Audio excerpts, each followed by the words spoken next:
नमस्कार दोस्तों, स्वागत है आप सभी का अपने YouTube channel perfect study GS में। दोस्तों, हम लोग बिहार दरोगा मेंस का जो प्रैक्टिस सेट कर रहे हैं उसमें आज हम लोग प्रैक्टिस सेट नंबर 8 को करेंगे। इससे पहले दोस्तों हम लोग 7 प्रैक्टिस सेट कर चुके हैं।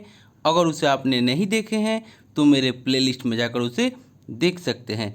दोस्तों, आप मेरे चैनल पर नए हैं तो प्लीज़ इसे सब्सक्राइब कर लें, इसे लाइक करना ना भूलें, दोस्तों में शेयर करें फेसबुक, व्हाट्सएप, टेलीग्राम के माध्यम से। और दोस्तों, अगर आपको इसका पीडीएफ चाहिए तो डिस्क्रिप्शन में हम टेलीग्राम का लिंक दे दिए हैं, आप लोग वहां से प्राप्त कर सकते हैं। और दोस्तों, आप लोग बेल आइकन भी दबा दीजिएगा, क्योंकि जो भी मैं आपको वीडियो डालूंगा उसका नोटिफिकेशन आपको पहले प्राप्त होगा। और दोस्तों, यह प्रैक्टिस सेट जो हम लोग कर रहे हैं यह आपको विद्यासागर पब्लिकेशन का ज्ञान बिंदु जीएस एकेडमी का जो किताब है रोशन आनंद सर का, उसी से हम लोग प्रैक्टिस सेट इसका कर रहे हैं। दोस्तों, इससे पहले हम लोग केबीसी नैनो का 16 प्रैक्टिस सेट समाप्त कर चुके हैं। 17 प्रैक्टिस सेट हम लोग प्लेटफॉर्म का वॉल्यूम 1 को हम लोग कर चुके हैं। उसके बाद बहुत सारा प्रैक्टिस सेट मेरे चैनल पर कराया गया है, उसे जा कर के आप लोग देख सकते हैं। और दोस्तों, यह प्रैक्टिस सेट जो है कल से 8 बजे सुबह में 8 AM में आपको ये कल से प्रैक्टिस सेट आएगा। उसके बाद आपको 11 बजे आपको बीपीएससी का प्रैक्टिस सेट हम लेकर आ रहे हैं। आपको एडुटेरिया का वॉल्यूम 2 जो बुक आया हुआ है बीपीएससी का, उसका प्रैक्टिस सेट हम लेकर आ रहे हैं आपको 11 AM यानी कि सुबह में। उसके बाद शाम में आपको एक नया प्रैक्टिस सेट आया हुआ है प्लेटफॉर्म बुक का वॉल्यूम 3, जो कि बिहार दरोगा मेंस का है। वॉल्यूम 3 है प्लेटफॉर्म बुक का, और शाम में आपको 7 बजे शाम में हम लेकर के उसे आएंगे। तो चलिए ये प्रैक्टिस सेट को हम लोग स्टार्ट करते हैं। और दोस्तों, अगर आप पूरा फुल एक्सप्लेनेशन के साथ पीडीएफ प्राप्त करना चाहते हैं तो आप टेलीग्राम ज्वाइन कीजिए, आपको वहाँ से इन्फॉर्मेशन मिल जाएगा। तो चलिए स्टार्ट करते हैं आज का प्रैक्टिस सेट। आज का पहला क्वेश्चन आपका हो जाएगा, कह रहा है कि तृतीय बौद्ध सम्मेलन कहाँ आयोजित हुआ था। एक का राइट आंसर हो जाएगा ऑप्शन नंबर सी, यह आपको पाटलिपुत्र में आयोजित हुआ था। तृतीय बौद्ध संगीति जो है वह अशोक के समय में 250 ईस्वी पूर्व में पाटलिपुत्र में हुई, और इसके अध्यक्ष जो थे वह आपको मोगलीपुत्तिस थे, और इसमें अभिधम पिटक का संकलन हुआ था। आपको चारों बौद्ध संगीति हम बता देते हैं। प्रथम बौद्ध संगीति अजातशत्रु के शासनकाल में 483 ईस्वी पूर्व में हुआ था, और ये आपको राजगिरी में हुआ था, और इसके अध्यक्ष महाकश्यप थे। और इस समिति में आनंद और उपाली ने क्रमशः सूत पिटक और विनय पिटक का संकलन किया था। उसके बाद आपको द्वितीय बौद्ध संगीति कालाशों के शासनकाल में 383 ईस्वी पूर्व में आपको वैशाली में हुआ था द्वितीय बौद्ध संगीति, और इसकी अध्यक्षता शाबा कम्मी ने की थी। और इस संगीति में मठ संबंधी नियम को लेकर के मतभेद हो गया था, और बौद्ध धर्म स्थिरवादी या थेरवादी तथा महासंघिक में बंट गया था। उसके बाद आपको चतुर्थ बौद्ध संगीति था। तो चतुर्थ बौद्ध संगीति जो था वह आपको चतुर्थ बौद्ध संगीति प्रथम शताब्दी ईसा पूर्व में कश्मीर के कुंडल वन में हुआ था, और उस समय कनिष्क का शासनकाल था। और इस सभा में अध्यक्षता जो किए थे वह आपको वसुमित्र किए थे। वसुमित्र ने की थी, तथा अशोघोष जो थे अशोघोष वह आपको उपाध्यक्ष थे। और इस संगीति में बौद्ध धर्म महायान तथा हीनयान में विभाजित हो गया था। ये आपको क्वेश्चन पूछता है कि बौद्ध धर्म महायान और हीनयान में कब विभाजित हो गया था, तो आपको चतुर्थ बौद्ध संगीति में यह विभाजित हो गया था। और इसका right answer option number C हो जाएगा। आप लोग को चारों बता दीजिए, चारों हम आपको जितना भी बौद्ध संगीति हुआ था वह हम बता दिए। नेक्स्ट हम लोग देख लेते हैं क्वेश्चन नंबर 2। क्वेश्चन नंबर 2 में आपको कह रहा है कि यवन राजदूत हेलियोडोरस के किस राजा के दरबार में आया था। यवन राजदूत हेलियोडोरस किस राजा के दरबार में आया था। 2 का राइट आंसर हो जाएगा ऑप्शन नंबर बी, यह आपको भागभद्र के दरबार में आया था। हेलियोडोरस का गरुड़ स्तंभ यह बताता है कि वह यवन राजदूत था जो शुंग शासक भागभद्र के विदिशा दरबार में आया, और उसने भागवत धर्म के सम्मान में गरुड़ स्तंभ का निर्माण करवाया था। ऑप्शन नंबर बी इसका राइट आंसर हो जाएगा। दोस्तों, यह आपको एलसीएम का क्वेश्चन है कि दो संख्याओं का एलसीएम उनके एचसीएफ से 4 गुना है, और साथ ही उन दोनों का योगफल जो है 125 है। यदि एक संख्या 100 तो दूसरी संख्या आपको ज्ञात करना है। तो 3 का राइट आंसर हो जाएगा ऑप्शन नंबर बी यानी कि 25। आपको इसका पीडीएफ डिस्क्रिप्शन के साथ चाहिए तो आप टेलीग्राम ज्वाइन कीजिए, आपको वहाँ इसका इन्फॉर्मेशन मिल जाएगा कि आप इसे कैसे प्राप्त कर सकते हैं। दोस्तों हम आपको डेली 5 प्रैक्टिस सेट एक्सप्लेनेशन के साथ दे रहे हैं, आप उसे ज्वाइन करें। आप डेली अभी के समय में आप पढ़ाई कम करें, डेली 5 प्रैक्टिस सेट करें, इसलिए कि समय बहुत कम है। जितना प्रैक्टिस कीजिएगा उतना आपका कॉन्फिडेंस बढ़ेगा। क्वेश्चन नंबर 4 में आपको कह रहा है कि कालिदास के द्वारा रचित अभिज्ञान शाकुंतलम में अवगुंठन शब्द का प्रयोग किस प्रथा के लिए किया गया है। 4 का right answer option number B हो जाएगा, यानी कि प्रदा प्रथा। कालिदास के मेघदूतम में देवदासी प्रथा तथा कालिदास के ही अभिज्ञान शाकुंतलम में अवगुंठन शब्द का प्रयोग प्रदा प्रथा के लिए हुआ है। दोस्तों कोई भी अगर हम शब्द पढ़ रहे हैं, अगर गलती हो जाए तो आप उसे हम सॉरी पहले बोल लेते हैं, क्योंकि हम कोशिश करते हैं कि हम शुद्ध पढ़ें। तो आप लोग थोड़ा सा इस पर एथिक कीजिएगा कि गलती हो सकता है। ऑप्शन नंबर बी इसका राइट आंसर हो जाएगा। और सती प्रथा का प्रथम अभिलेखीय साक्ष्य जो है वह आपको 510 ईस्वी के भानुगुप्त के एरन अभिलेख से प्राप्त होता है। नेक्स्ट देख लेते हैं क्वेश्चन नंबर 5। क्वेश्चन नंबर 5 में आपको कह रहा है कि निम्न में कौन सा कथन जो है वह आपको असत्य है। 5 का right answer option number C हो जाएगा, यानी कि चालुक्य शासक भीम द्वितीय के समय 1025 ईस्वी में महमूद गजनवी तथा सोमनाथ मंदिर पर आक्रमण किया गया था। यह आपको कथन जो है असत्य है। चालुक्य शासक भीम प्रथम के समय में, यहाँ पे भीम द्वितीय दे रहा है, भीम प्रथम के समय में 1025 ईस्वी में महमूद गजनवी के द्वारा सोमनाथ मंदिर पर आक्रमण किया गया था। और गुजरात के चालुक्य सोलंकी वंश का संस्थापक मूलराज था तथा अहिलवाड़ इसकी राजधानी थी। और महिपाल प्रथम के समय चोल शासक राजेंद्र चोल ने गंगा का अभियान किया था, यह आपका सही है। और क्राकोट शासक ललितादित्य मुक्तापीठ 724 से 760 ने कश्मीर में मार्तंड सूर्य मंदिर का निर्माण कराया था, यह भी आपका सही है। और चंदेल शासक विद्याधर ने महमूद गजनी के आक्रमण का सफलतापूर्वक प्रतिरोध किया था, यह भी सही, लेकिन ऑप्शन नंबर सी जो है यह आपका असत्य है। नेक्स्ट हम लोग देख लेते हैं क्वेश्चन नंबर 6। इसका right answer option number D हो जाएगा 325। आप लोग स्क्रीनशॉट लेकर के इसे बना सकते हैं। हम आपको सॉल्यूशन आप पीडीएफ देंगे, आप डिस्क्रिप्शन में टेलीग्राम का लिंक दिए हैं, ज्वाइन कीजिए, वहाँ से आपको इसका सॉल्यूशन भी मिलेगा। नेक्स्ट देख लेते हैं क्वेश्चन नंबर 7। क्वेश्चन नंबर 7 में आपको कह रहा है कि निम्नलिखित में से किस शासक के समय में अंग्रेजों ने दिल्ली पर अधिकार कर लिया था। 7 का right answer option number B हो जाएगा, शाह आलम द्वितीय। शाह आलम द्वितीय का शासनकाल 1759 से 1806 ईस्वी तक था। और इसी के समय में 1803 में अंग्रेजों ने दिल्ली पर अधिकार कर लिया था। और 1764 ईस्वी में हुए बक्सर के युद्ध में बंगाल के नवाब मीर कासिम तथा अवध के नवाब शुजाउद्दौला के साथ मिलकर ईस्ट इंडिया कंपनी के विरुद्ध लड़ाई लड़ी। ऑप्शन नंबर बी इसका राइट आंसर हो जाएगा। क्वेश्चन नंबर 8 में आपको कह रहा है कि यानी कि 1881 के प्रथम फैक्ट्री अधिनियम के अनुसार कितने वर्ष से कम उम्र के बच्चों को कारखानों में कार्य करने पर प्रतिबंध लगा दिया गया था। 8 का right answer option number D हो जाएगा, यानी कि 7 वर्ष। 1881 के प्रथम फैक्ट्री अधिनियम के अनुसार 7 वर्ष से कम उम्र के बच्चों को कारखानों में कार्य करने पर प्रतिबंध लगा दिया गया। और तथा 7 से 12 वर्ष तक की आयु वाले बच्चों ही कार्य अवधि 9 घंटे निर्धारित की गई। ऑप्शन नंबर डी इसका राइट आंसर हो जाएगा। क्वेश्चन नंबर आपको 9, इसका राइट आंसर हो जाएगा ऑप्शन नंबर ए, यानी कि 600। नेक्स्ट देख लेते हैं क्वेश्चन नंबर 10। क्वेश्चन नंबर 10 में हमको कह रहा है कि निम्न में कौन सा कथन सही है। 10 का राइट आंसर हो जाएगा ऑप्शन नंबर सी, यानी कि 1 और 2 दोनों सही है। यानी कि 1922 ईस्वी से आईसीएस की परीक्षा 1922 ईस्वी से आईसीएस की परीक्षा भारत और इंग्लैंड में एक साथ होने लगी। और 1855 ईस्वी में सिविल सेवा में खुली प्रतियोगिता परीक्षा के माध्यम से भर्ती होने लगी। यानी कि 1 और 2 दोनों सही है।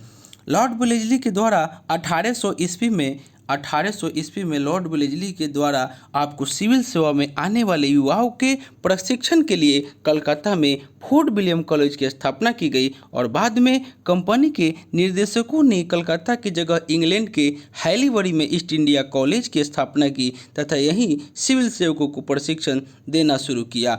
नेक्स्ट हम लोग देख लेते हैं क्वेश्चन नंबर 11 का राइट आंसर हो जाएगा ऑप्शन नंबर सी यानी कि 28,000। नेक्स्ट देख लेते हैं क्वेश्चन नंबर 12 में कह रहा है कि किसका मिलान गलत है। 12 का right answer option number D हो जाएगा नॉर्थ ब्रुक एज ऑफ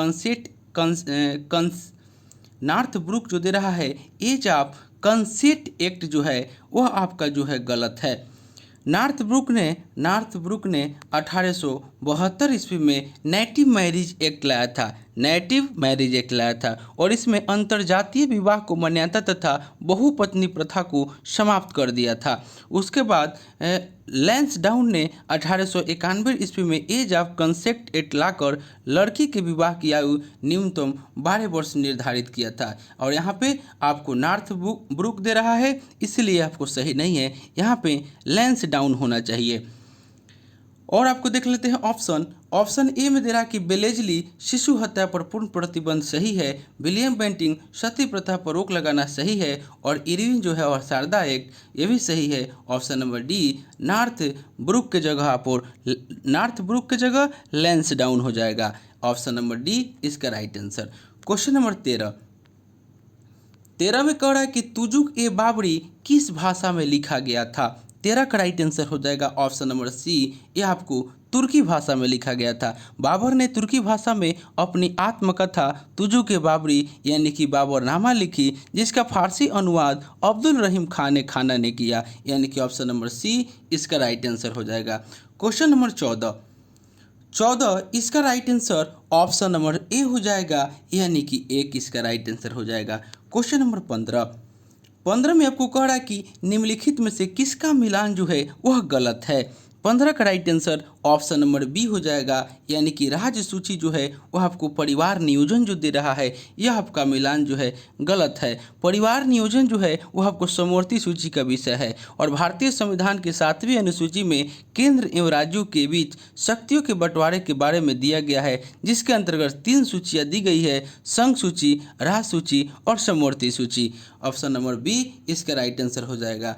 और केंद्र सूची जनगणना सही है, अवशिष्ट सूची अंतरिक्ष अनुसंधान सही है, समवर्ती सूची जनसंख्या नियंत्रण सही है। ऑप्शन नंबर बी हो जो है यह आपको गलत हो जाएगा, राज्य सूची ना होके यहाँ पे समवर्ती सूची हो जाएगा। नेक्स्ट देख लेते हैं क्वेश्चन नंबर 16। क्वेश्चन नंबर 16 में आपको कह रहा है कि उद्देशिका को संविधान सभा ने कब स्वीकार किया था। 16 का राइट आंसर हो जाएगा ऑप्शन नंबर ए यानी कि 22 जनवरी 1947 को, 23 दिसंबर 1946 को, 23 दिसंबर 1946। यह आपको प्रथम जो हुआ था आपको बिहार दरोगा मेंस उसमें आपको पूछा था कि उद्देश्य प्रस्ताव जो है वो आपको कब प्रस्तुत किया गया था, तो यही आपको 13 दिसंबर 1946 को प्रस्तुत किया गया था। यह आपको प्रथम बिहार दरोगा मेंस में 2017 में जो हुआ था उसमें पूछा था। और 13 दिसंबर 1946 ईस्वी को जवाहरलाल नेहरू ने उद्देश्य प्रस्ताव को संविधान सभा के समक्ष जो है वह पेश किया था और संविधान सभा ने 22 जनवरी 1947 ईस्वी को उद्देश्य प्रस्ताव को स्वीकार किया था यानी कि ऑप्शन नंबर ए इसका राइट आंसर हो जाएगा। क्वेश्चन नंबर 17 का right answer option number B हो जाएगा यानी कि 8.2/7। आप लोग स्क्रीनशॉट लेकर के इसे बना सकते हैं। नेक्स्ट देख लेते हैं क्वेश्चन नंबर 18 में आपको कह रहा है कि क्वेश्चन नंबर 18 में कह रहा है कि निम्न में कौन सा कथन सही है। 18 का राइट आंसर हो जाएगा ऑप्शन नंबर सी यानी कि 1 और 2 दोनों सही है। यानी कि राष्ट्रपति को संसद सत्र आहूत करने या सत्रावसान करने या लोकसभा के विघटन की सलाह प्रधानमंत्री देता है, सही है। और प्रधानमंत्री राष्ट्रीय एकता परिषद का अध्यक्ष होता है, यह भी आपका सही है। यानी कि 1 और 2 दोनों सही है। नेक्स्ट देख लेते हैं क्वेश्चन नंबर 19 में कह रहा है कि भारतीय संविधान का कौन सा अनुच्छेद यह कहता है कि संसद के सदनों में कोरम कुल सदस्य संख्या का 1/10वां भाग होता है। 19 का राइट आंसर हो जाएगा ऑप्शन नंबर बी, यानी कि अनुच्छेद 100। अनुच्छेद 100 जो है संसद के सदनों में कोरम की चर्चा करता है और संसद में कोरम कुल सदस्य संख्या का 1/10वां भाग होता है। और कुछ अनुच्छेद देख लेते हैं। अनुच्छेद 93 के अनुसार लोकसभा अपने सदस्यों में से एक को अध्यक्ष और एक को उपाध्यक्ष यथाशीघ्र निर्वाचित करेगी, यानी कि लोकसभा अध्यक्ष के बारे में अनुच्छेद 93 है। उसके बाद अनुच्छेद 81। अनुच्छेद 81 जो है लोकसभा के गठन का प्रावधान करता है। नेक्स्ट देख लेते हैं क्वेश्चन नंबर 20 में प्रोबेबिलिटी से क्वेश्चन है। इसका राइट आंसर हो जाएगा ऑप्शन नंबर बी, यानी कि 1/9। नेक्स्ट देख लेते हैं क्वेश्चन नंबर 21 में आपको कह रहा है कि धन विधेयक होता है। 21 का राइट आंसर हो जाएगा ऑप्शन नंबर ए, यानी कि यह आपको सरकारी विधेयक है जो किसी मंत्री के द्वारा पेश किए जाते हैं। मंत्रिपरिषद के सदस्यों के अलावा किसी भी सदस्य के द्वारा प्रस्तुत विधेयक प्राइवेट सदस्य या विधेयक या गैर सरकारी विधेयक कहलाते हैं, चाहे वह सदस्य सत्तारूढ़ दल का ही क्यों न हो। सभी धन विधेयक सरकारी विधेयक होते हैं, यानी कि ऑप्शन नंबर ए जो है इसका राइट आंसर हो जाएगा। और धन विधेयक की चर्चा भारतीय संविधान के अनुच्छेद 110 में है। नेक्स्ट देख लेते हैं क्वेश्चन नंबर 22 में आपको कह रहा है कि किसी भी राज्य में विधानसभा सदस्य की अधिकतम संख्या कितनी हो सकती है।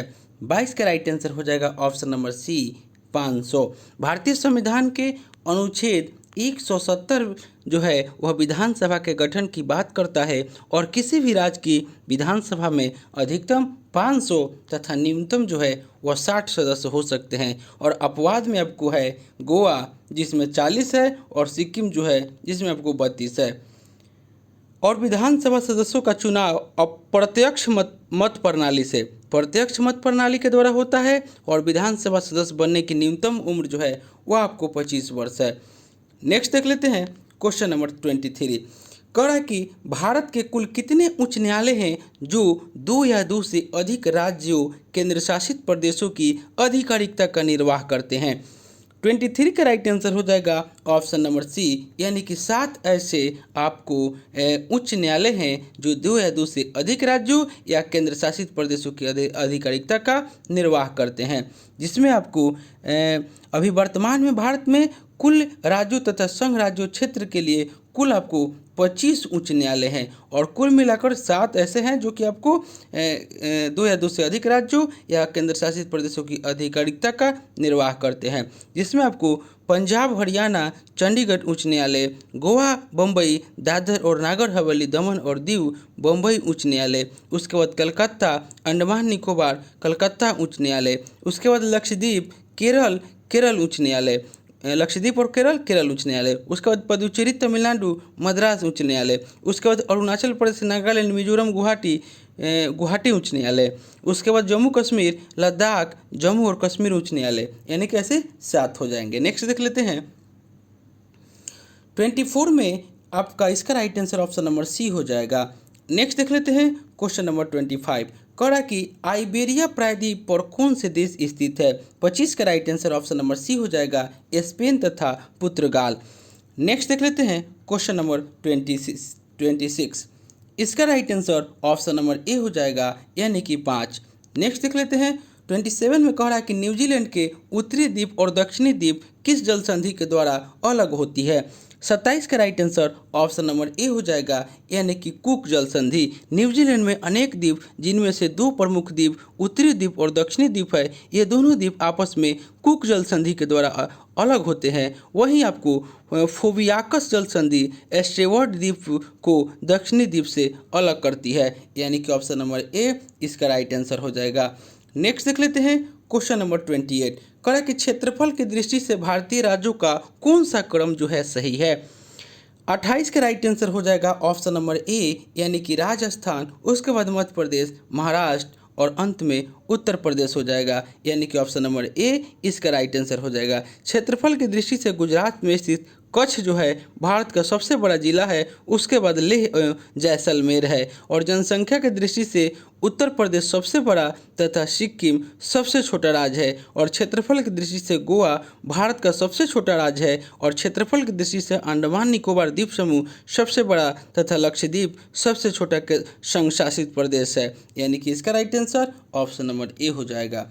क्वेश्चन नंबर 29 कह रहा है कि नीलगिरी पहाड़ी की सबसे ऊंची चोटी कौन सी है। 29 का राइट आंसर हो जाएगा ऑप्शन नंबर बी यानी कि दूधा बेटा। पश्चिमी घाट एवं पूर्वी घाट के मिलन स्थल पर नीलगिरी की पहाड़ी एक गांठ के रूप में मौजूद है, जो कि तमिलनाडु, कर्नाटक तथा केरल राज्य की सीमा पर अवस्थित है। और इसकी सर्वोच्च चोटी दूधा बेटा है, जिसकी आपको ऊंचाई 2637 मीटर है। नेक्स्ट देख लेते हैं क्वेश्चन नंबर 30। इसका right answer option number A हो जाएगा यानी कि 0। नेक्स्ट देख लेते हैं क्वेश्चन नंबर 31। कह रहा है कि निकोबार की सर्वोच्च चोटी कौन सी है। 31 का राइट आंसर हो जाएगा ऑप्शन नंबर बी यानी कि माउंट थुइलर। अंडमान द्वीप की सर्वोच्च चोटी सैंडल पीक। अंडमान द्वीप की सर्वोच्च चोटी जो है वह सैंडल पीक है, जबकि आपको निकोबार की सर्वोच्च चोटी माउंट थुइलर है। आपको अगर अंडमान का पूछे तो सैंडल पीक हो जाएगा, यहाँ पे निकोबार का पूछ रहा है, इसीलिए ऑप्शन बी इसका राइट आंसर हो जाएगा। क्वेश्चन नंबर 32 में कह रहा है कि तुंगभद्रा तथा मूसी किसकी सहायक नदी है। 32 का राइट आंसर हो जाएगा ऑप्शन नंबर ए, यह आपको कृष्णा की सहायक नदी है। कृष्णा नदी महाबलेश्वर के निकट निकलती है और यह बंगाल की खाड़ी में अपना जल गिराती है। और कोयना, पंचगंगा, दूधगंगा, घाटप्रभा, भीमा, तुंगभद्रा तथा मूसी जोन है इसकी सहायक नदी है। नेक्स्ट देख लेते हैं क्वेश्चन नंबर 33। कह कि भारत में द्वितीय सर्वाधिक विस्तार वाली मृदा है, यानी कि मिट्टी के बारे में पूछ रहा है। इसका राइट आंसर हो जाएगा ऑप्शन नंबर सी यानी कि लाल मृदा। लाल मिट्टी का विस्तार लगभग 6.1 लाख वर्ग किलोमीटर क्षेत्र पर है, यानी कि 18.6%। नेक्स्ट देख लेते हैं क्वेश्चन नंबर 34 का right answer option number B हो जाएगा यानी कि 3। नेक्स्ट देख लेते हैं क्वेश्चन नंबर 35। कह रहा है कि गरीबी हटाओ का नारा किस पंचवर्षीय योजना में दिया गया था। 35 का राइट आंसर हो जाएगा ऑप्शन नंबर बी, आपको पंचम पंचवर्षीय योजना में दिया गया था। पंचम पंचवर्षीय योजना 1974 से 78 और इस योजना का उद्देश्य गरीबी उन्मूलन, आत्मनिर्भरता तथा शून्य विदेशी सहायता की प्राप्ति थी। और इसमें आर्थिक स्थायित्व को उच्च प्राथमिकता दी गई थी और इस योजना में गरीबी निवारण कार्यक्रमों को प्रारंभ किया गया। नेक्स्ट हम लोग देख लेते हैं क्वेश्चन नंबर 36 में आपको कह रहा है कि बैंकिंग लोकपाल योजना कब लाया गया था।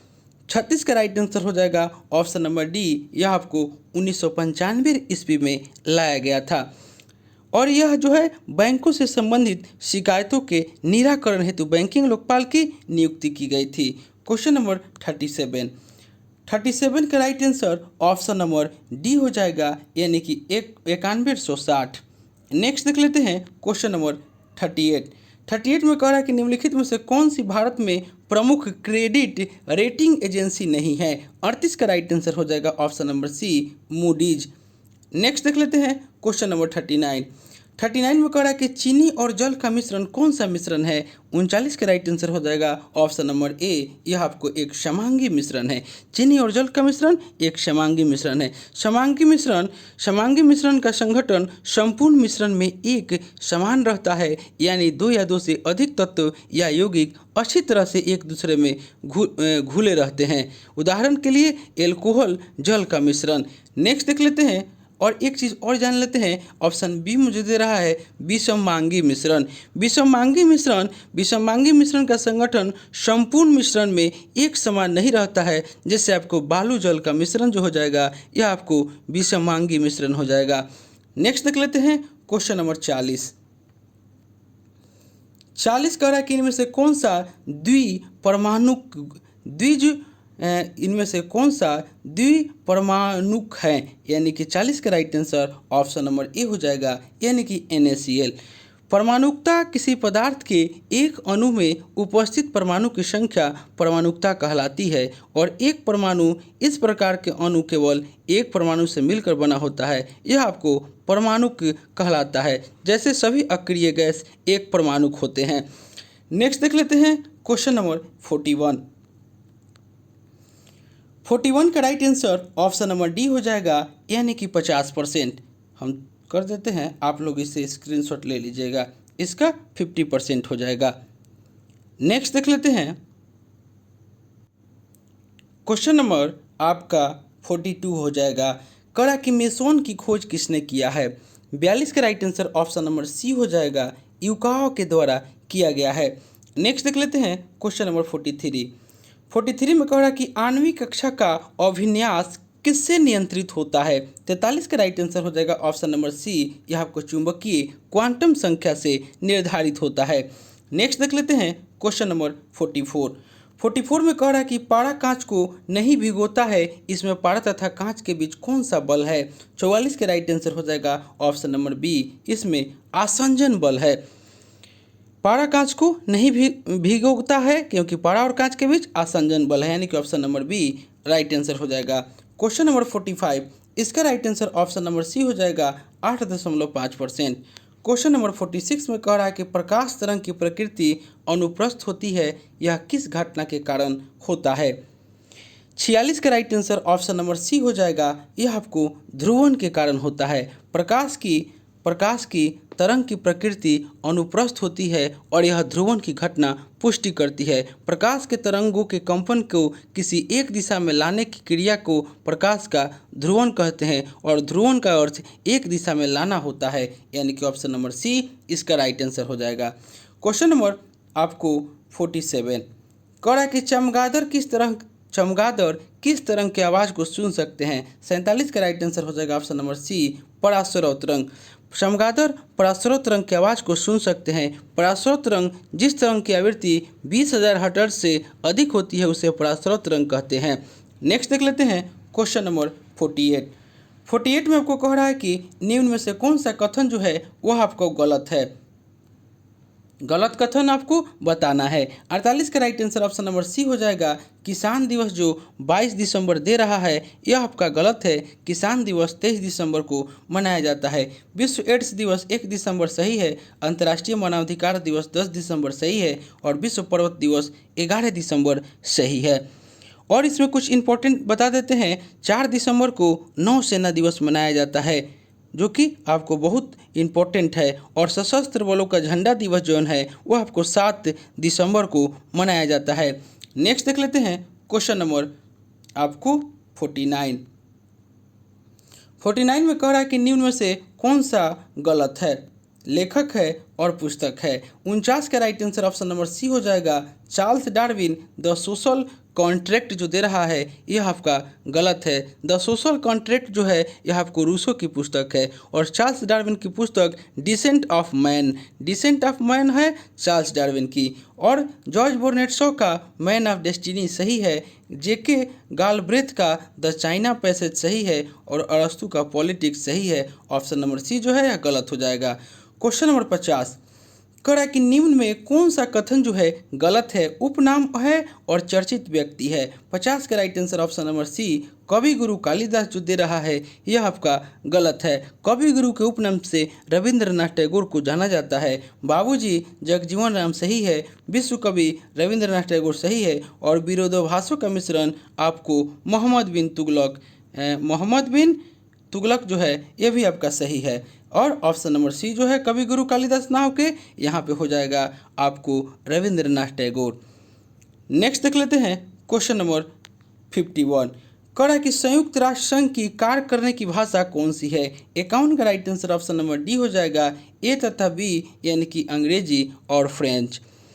संयुक्त राष्ट्र संघ के कार्य करने की भाषा अंग्रेजी तथा फ्रेंच है, जबकि अन्य भाषाएं जिन्हें राष्ट्र संघ की मान्यता प्राप्त है वह आपको चीनी, रसियन, अरबी, स्पेनिश है। और संयुक्त राष्ट्र संघ के 6 अंग हैं, महासभा, सुरक्षा परिषद, आर्थिक सामाजिक परिषद, प्रन्यास परिषद, अंतर्राष्ट्रीय न्यायालय और सचिवालय। और संयुक्त राष्ट्र में 5 गो जो होते हैं आपको अस्थायी सदस्य होते हैं, आपको अमेरिका, रूस, चीन, फ्रांस, ब्रिटेन जो है यह आपको संयुक्त राष्ट्र में 5 अस्थायी सदस्य है। नेक्स्ट देख लेते हैं क्वेश्चन नंबर 52, कह रहा कि बटरफ्लाई शब्दावली किस खेल से संबंधित है? 52 का right answer option number D हो जाएगा, यह आपको तैराकी से संबंधित है।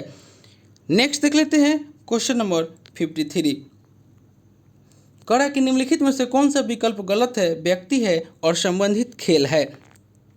53 का right answer option number D हो जाएगा, यानी कि तेजिंदर पाल सिंह तूर भाला फेंक जो दे रहा है यह आपका सही नहीं है, बल्कि यह गोला फेंक से संबंधित है। उसके बाद बजरंग पूर्णिया कुश्ती सही है, रानी सरनोबत निशानेबाजी सही है, रोहन बोपन्ना टेनिस सही है। ऑप्शन नंबर डी जो है यह आपको गलत हो जाएगा। नेक्स्ट देख लेते हैं।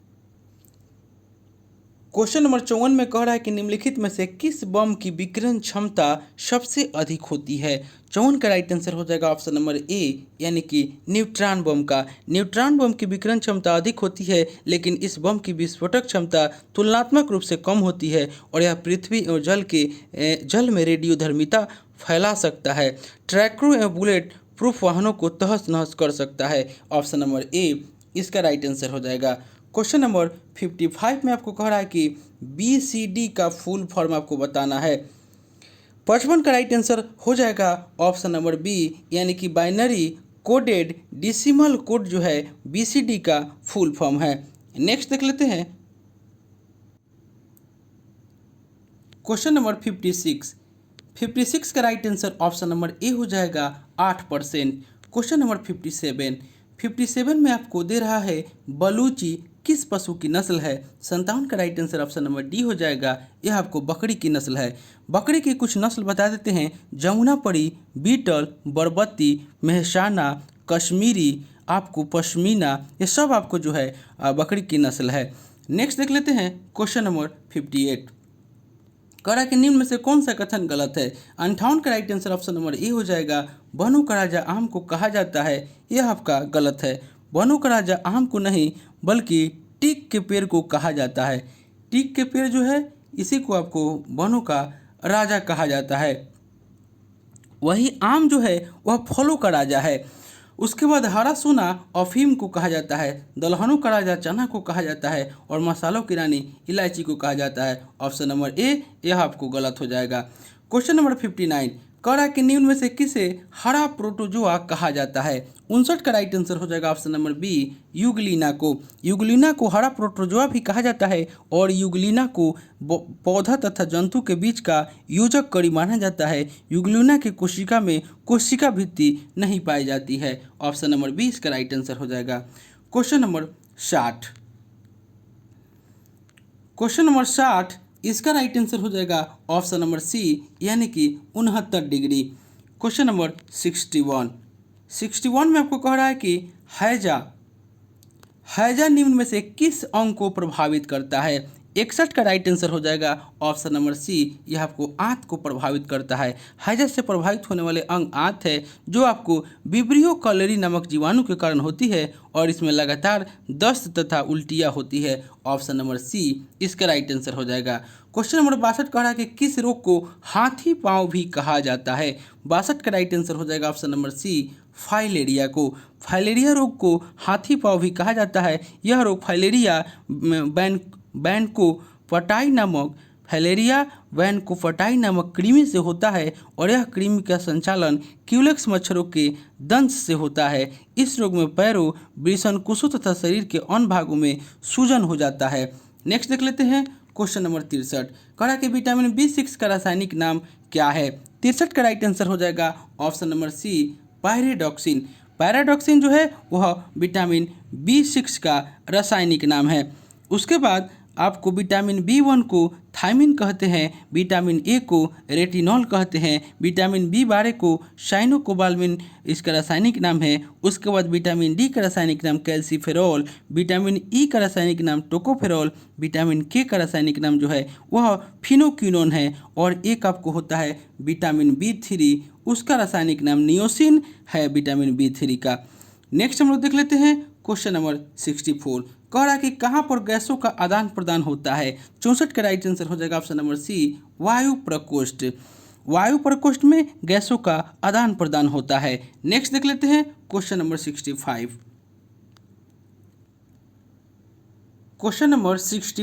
इसका right answer option number C हो जाएगा।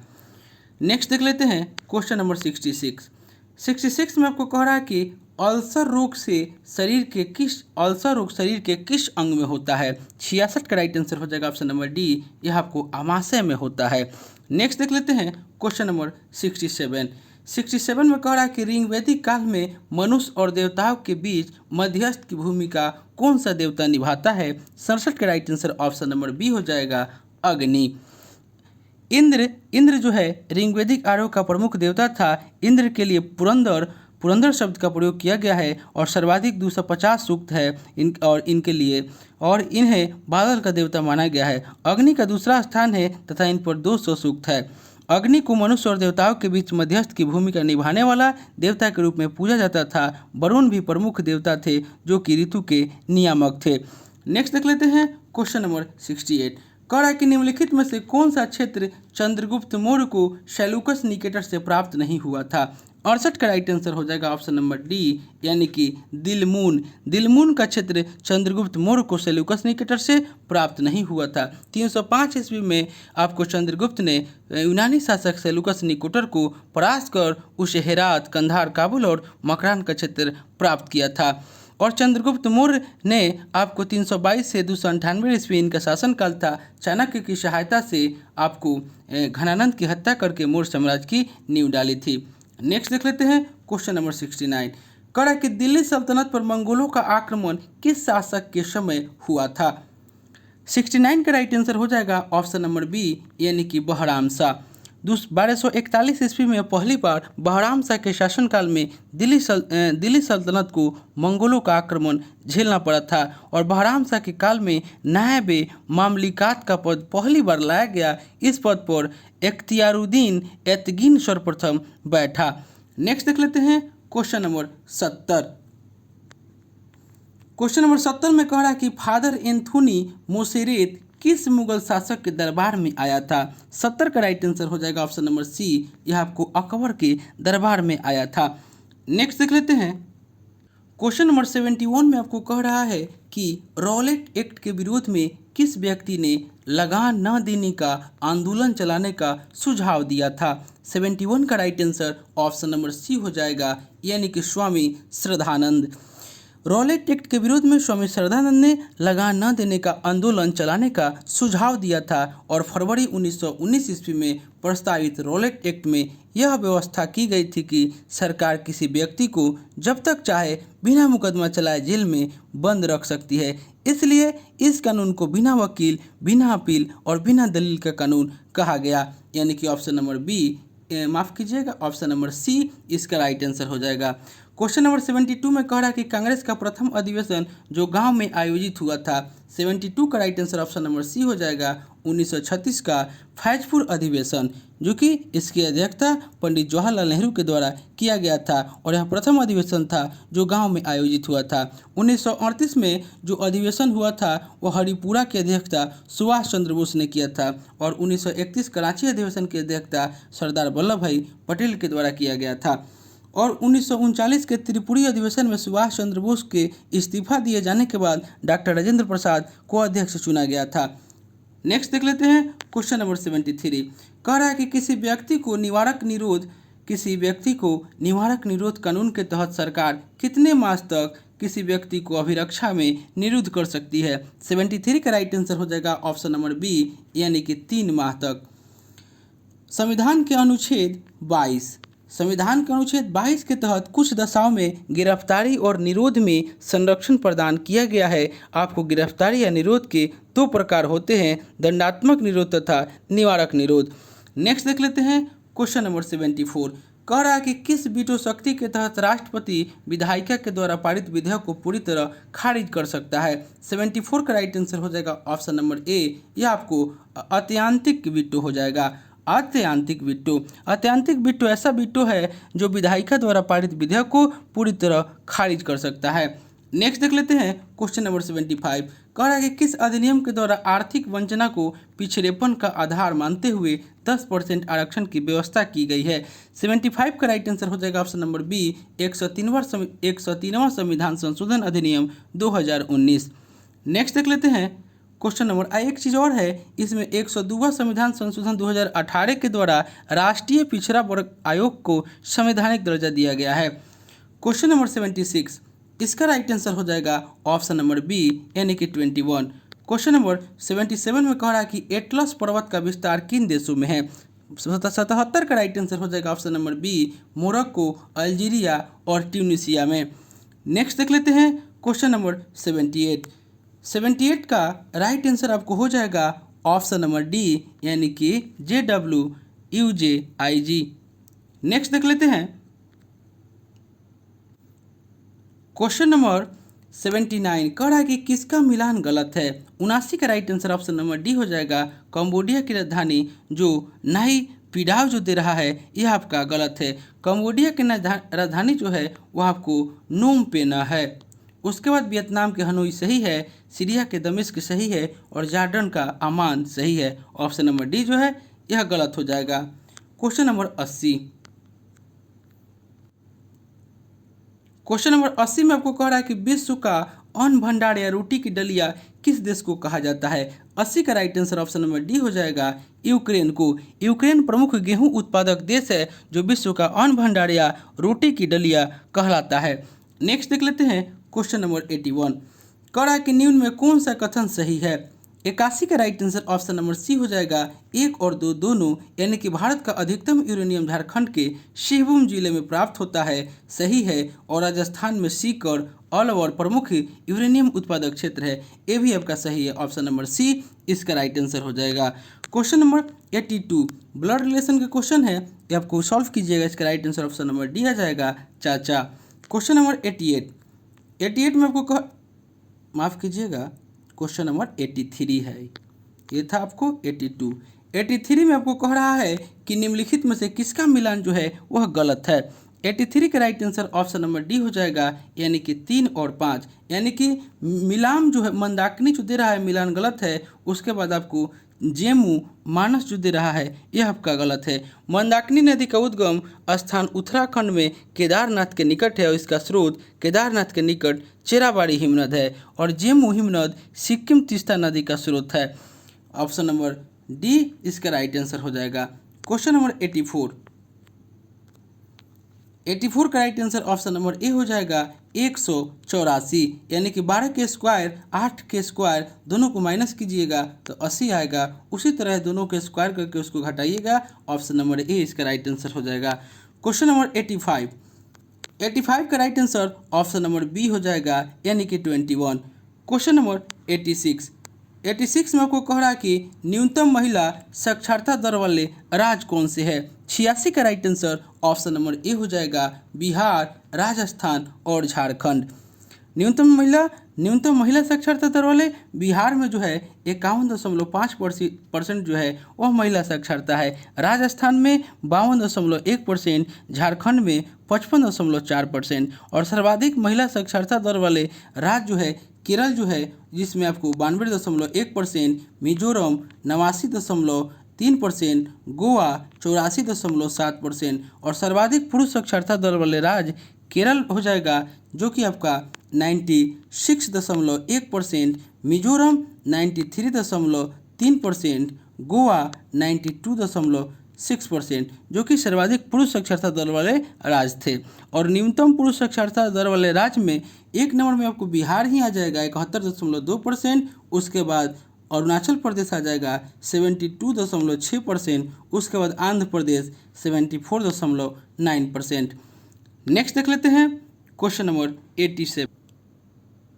87 में आपको कह रहा है कि द्रव का मेल्टिंग पॉइंट और बॉइलिंग पॉइंट ठोस पदार्थों की तुलना में 87 का right answer option number B हो जाएगा, यानी कि कम होते हैं। नेक्स्ट देख लेते हैं क्वेश्चन नंबर 88, इसका राइट आंसर हो जाएगा ऑप्शन नंबर सी। इस पी का 16, आर का 18, टी का 20, भी का 22 और एक्स का 24 होता है। तो यानी कि इसी तरह जो दिया हुआ आपको बढ़ाइएगा, इसका right answer option number C हो जाएगा। क्वेश्चन नंबर 89 आपको कह रहा है कि हाइड्रोलिक ब्रेक में किसका प्रयोग किया जाता है। 89 का right answer option number B हो जाएगा, पास्कल के नियम का प्रयोग किया जाता है। क्वेश्चन नंबर 90 इसका right answer option number A हो जाएगा, यानी कि 6 सेंटीमीटर। क्वेश्चन 91 का कह रहा है कि ट्रेफल्गर स्थान किस व्यक्ति से संबंधित है। 91 का right answer option number C हो जाएगा, यह आपको नेल्सन से संबंधित है, नेल्सन से। नेक्स्ट देख लेते हैं और कुछ जान लें। नेपोलियन से कोर्सिको वाटर फ्लू संबंधित है, सिकंदर से मैसेडोनिया मकदूनिया संबंधित है, और गौतम बुद्ध से कपिल वस्तु कुशीनगर और लुम्बिनी और बोध गया भी आपको गौतम बुद्ध से संबंधित है। नेक्स्ट देख लेते हैं क्वेश्चन नंबर 92। कह रहा है कि यूनेस्को सूची में सबसे अधिक किस देश के स्थान को शामिल किया गया है। 92 का right answer option number D हो जाएगा, यानी कि चीन। नेक्स्ट देख लेते हैं क्वेश्चन नंबर 93 में कह रहा है कि जैसे जैसे उच्चतर पोषण स्तर आता है जीवों की संख्या क्रमशः क्या होती है। 93 का right answer option number B हो जाएगा, यानी कि घटती है। क्वेश्चन नंबर 94 में आपको कह रहा है कि आहार श्रृंखला में प्रत्येक पोषण स्तर पर कुल ऊर्जा का कितना प्रतिशत अगले पोषण स्तर को स्थानांतरित होता है। 94 का right answer option number B हो जाएगा, यानी कि 10%। नेक्स्ट देख लेते हैं क्वेश्चन नंबर 95। कह रहा है कि इनमें से कौन सा ड्राई सैकराइड नहीं है। 95 का राइट आंसर हो जाएगा ऑप्शन नंबर बी, यानी कि ट्राइओज जो है यह आपको डाइसैकेराइड नहीं है। दोस्तों आप मेरे चैनल पर नए हैं, इसे सब्सक्राइब कर लें, इसे लाइक करना ना भूलें, दोस्तों में ज़रूर शेयर करें फेसबुक व्हाट्सएप टेलीग्राम के माध्यम से। नेक्स्ट देख लेते हैं, यानी कि इसका right answer option number B हो जाएगा। 96 में आपको कह रहा है कि एपीनेफ्रिन तथा नार एपीनेफ्रिन किस ग्रंथि से संबंधित है। 96 का right answer option number A हो जाएगा, यह आपको अधिवृक्क ग्रंथि से संबंधित है। नेक्स्ट देख लेते हैं क्वेश्चन नंबर 97। कह रहा है कि उदारवाद का जनक किसे माना जाता है। 97 का right answer option number A हो जाएगा, जॉन लॉक को माना जाता है। जॉन लॉक 17वीं शताब्दी का प्रसिद्ध अंग्रेज विचारक था, उसे उदारवाद का जनक माना जाता है। क्वेश्चन नंबर 98 में कह रहा है कि हॉटलाइन समझौता कब हुआ है। 98 का right answer option number B हो जाएगा, 1963 में हुआ है। क्रेमलिन पैलेस तथा व्हाइट हाउस के बीच सीधा संपर्क साधन स्थापित करने हेतु 1963 में समझौता हुआ, इसे हॉटलाइन समझौता कहा गया। क्वेश्चन नंबर 99 डायरेक्शन का क्वेश्चन है, इसका right answer option number D हो जाएगा, दक्षिण। और आज का अंतिम क्वेश्चन जो है कह रहा है कि 20 अप्रैल 1988 को कौन सा दिन था। यह कैलेंडर का क्वेश्चन है, इसका right answer option number C हो जाएगा, रविवार। तो दोस्तों यह प्रैक्टिस सेट जो हम लेकर आए थे बिहार दरोगा मेंस का प्रैक्टिस सेट नंबर 8 था। इससे पहले दोस्तों हम लोग 7 प्रैक्टिस सेट कर चुके हैं। अगर उसे आपने नहीं देखे हैं तो मेरे प्लेलिस्ट में जाकर उसे देख सकते हैं। दोस्तों आप मेरे चैनल पर नए हैं, इसे सब्सक्राइब कर लें, इसे लाइक करना ना भूलें, दोस्तों में शेयर करें फेसबुक व्हाट्सएप टेलीग्राम के माध्यम से। दोस्तों अगर आपको इसका PDF चाहिए तो डिस्क्रिप्शन में हम टेलीग्राम का लिंक दे दिए हैं, आप लोग प्राप्त कर सकते हैं। और दोस्तों यह जो प्रैक्टिस सेट जो हम लेकर आए थे, यह आपको विद्यासागर का जो बुक है ज्ञान बिंदु जीएस एकेडमी, उसी से लेकर आए हुए थे। और दोस्तों कल से आपको एडिटोरिया का आपको वॉल्यूम 2 BPSC प्री का भी प्रैक्टिस सेट चलाया जाएगा, जो कि आपको 11 बजे से आएगा। और एक प्रैक्टिस सेट जो है यह बिहार दरोगा मेंस का 8 बजे सुबह में आएगा, और यह आपको 11 बजे आएगा। और एक प्रैक्टिस सेट जो शाम में 7 बजे हम लेकर आएंगे, जो कि नया बुक आया हुआ है प्लेटफॉर्म रुक्मिनी का। तो चलिए दोस्तों मिलते हैं नेक्स्ट वीडियो में, तब तक के लिए धन्यवाद।